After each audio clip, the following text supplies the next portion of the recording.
Enemy lines in Iraq, the SAS, 8 men, 1 patrol. Call sign Bravo 20. Heroic deeds, blockbuster books, action-packed movies, the Gulf War. But there's a darker side, the patrol abandoned, the regiment's cardinal principle undermined. This ethos was shattered when I realised our request for help was ignored. Now for the first time, Mal, who wants the true story told, removes his mask and speaks openly for Panorama. I felt betrayed by the regimental hierarchy. This is Bravo 20.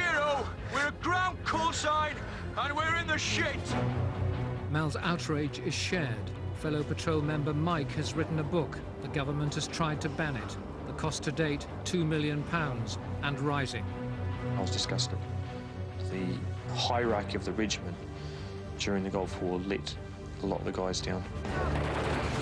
The government warned Panorama about this programme. Don't interview Mal, he's gagged by SAS order. We're showing it tonight because Panorama believes the full story should be heard.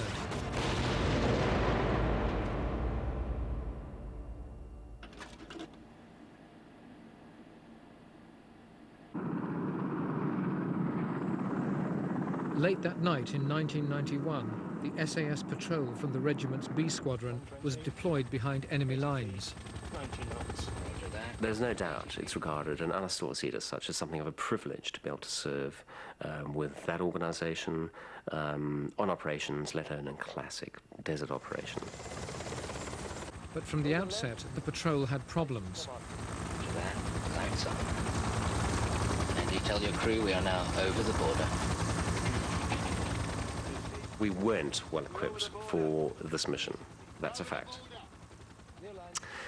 Through training in military organisations, they say, well, you know, in training you haven't got the kit, but come the day of the war and the kit will be there. Funny enough, it was just one of the things which went wrong here. Come the day of the war, or this particular mission, the kit not only wasn't there, but we probably had less kit than we would have normally in training. To illustrate the story, we've used movie scenes and our own reconstruction. The patrol's leader, Andy McNabb, said they didn't want vehicles. I went over to try and convince him to take a vehicle, and he was adamant that they weren't taking a vehicle. I asked him the reasons why, and he said the ground was too flat. But why weren't McNabb and the patrol ordered to take a vehicle, ordered by you as Regimental Sergeant Major and by the commanding officer of the regiment? Well, in the SAS, we work differently to the British Army. You know, it is not tick-tock, yes, sir, no, sir, 3 bags full, sir. You know, if the guy on the ground is always right, and that's the way we work. When you're flying in behind enemy lines, does it occur to you that you might never get back again? That notion, I guess, crossed my mind. I can't speak for the others. However, it didn't play a significant part of my thought processes, rarely. You don't think I wish I wasn't here? Oh, no, certainly not, because we would fight tooth and nail to get on such a mission. That is what we're in the regiment for. Go, go, go!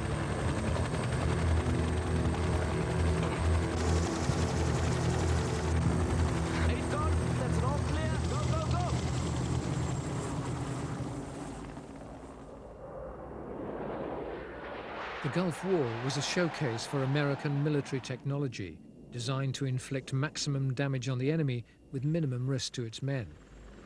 There seemed little room for the special skills of the SAS. Nevertheless, the regiment was itching to play its part. They're still in there. Okay. Hit that one, slide on the left.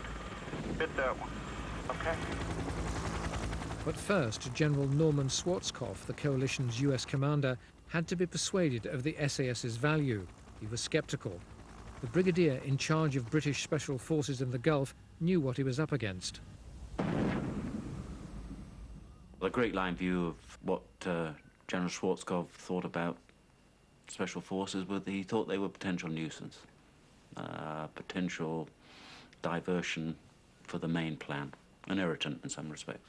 It was clear that the American hierarchy, was not keen on special forces involvement at the early stages of the Gulf War. But all that changed when the Iraqis launched Scud missiles against Israel from deep within the Iraqi desert.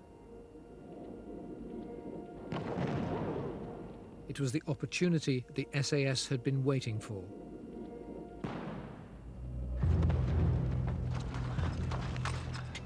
The British commander in the Gulf, himself a former head of the SAS, lost no time in persuading Schwarzkopf that the SAS should be infiltrated deep behind enemy lines. When they got in there, the Scud war against Israel began in earnest. And it was quite clear that unless this was contained, we were going to see Israel coming into the war with all the political dangers and effects that that was likely to bring with it. And so it was critical to stop this. You have one job to do, and that is get those Scuds out of the battle. The Scuds were being launched from around the road that leads from Baghdad to Jordan through the northern Iraqi desert. It's known as the main supply route, the MSR. The mission was to make for the MSR, locate the Scuds, cut their communications, and put them out of action. You can't beat a pair of eyes on the ground. We know that from using special forces in Europe. The SAS gave the theater the capability to have some eyes and ears on the ground in the western part of Iraq, and I felt would be particularly helpful in the anti-Scud campaign. It was exactly the kind of mission that I felt was appropriate for them. Fixing those positions. So when Sir Peter Delbille came to me with the briefing, and I asked him if he recommended that we do this, he was very, very strong in his recommendation that we did, and so I bought their recommendation.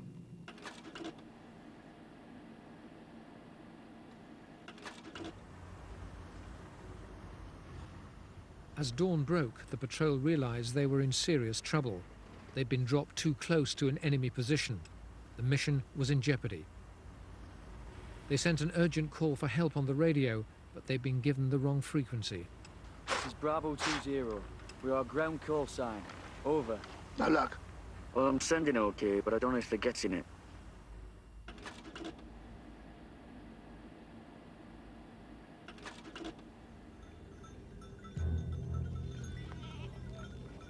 On the second full day of the mission, things went from bad to worse. The enemy may not have seen them, but someone else did.